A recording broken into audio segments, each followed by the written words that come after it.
দাদা ক্যামেরা নিয়ে চলে আসা কিছু হ্যাঁ চলো। কালেকশন এসেছে কানবালা। হুম। শুরু চলো। হচ্ছে মাত্র 3 গ্রাম 280 মিলি থেকে। আর কভারেজ কিরকম আছে? একদম হাই কভারেজের মধ্যে তো দাদা দেখিয়ে নিই কালেকশনগুলো।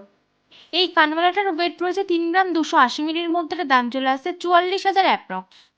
নেক্সট এই ডিজাইনটা দেখে নেন, এটার ওয়েট রয়েছে 3 গ্রাম 990 মিলির মধ্যে, এটার দাম চলে আসছে 53,500 অ্যাপ্রক্স।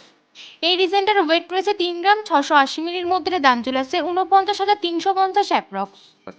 এই ডিজাইনটার ওয়েট রয়েছে 5 গ্রাম 720 মিলির মধ্যে, এটার দাম চলে আসছে 76,600 অ্যাপ্রক্স। এই ডিজাইনটার ওয়েট রয়েছে 4 গ্রাম 460 মিলির মধ্যে, এটার দাম চলে আসছে 59,800 অ্যাপ্রক্স। এই ডিজাইনটার ওয়েট রয়েছে 5 গ্রাম 580 মিলির মধ্যে, এটার দাম চলে আসছে 74,750 অ্যাপ্রক্স। ডিজাইনটার ওয়েট রয়েছে 5 গ্রাম 860 মিলির মধ্যে, এটার দাম চলে আসছে 78,500 অ্যাপ্রক্স। এই ডিজাইনটার ওয়েট রয়েছে 5 গ্রাম 670 মিলির মধ্যে, এটার দাম চলে আসছে 75,950 অ্যাপ্রক্স। এই ডিজাইনটার ওয়েট রয়েছে 6 গ্রাম 470 মিলির মধ্যে, এটার দাম চলে আসছে 86,650 অ্যাপ্রক্স। তোমরা এই কালেকশনে চাইলে অনলাইনেও পারচেস করতে পারো, তাদের স্ক্রিনের নাম্বারে তোমাদেরকে কন্ট্যাক্ট করতে হবে। আর আমাদের শপে অ্যাড্রেসটা বলে দিই, আমাদের অ্যাড্রেস এলাকার সুভাষ এভিনিউ, স্টেশন থেকে মাত্র 1 মিটার হাঁটা পথ, সাইগিও অ্যাপার্টমেন্টে দোকানে।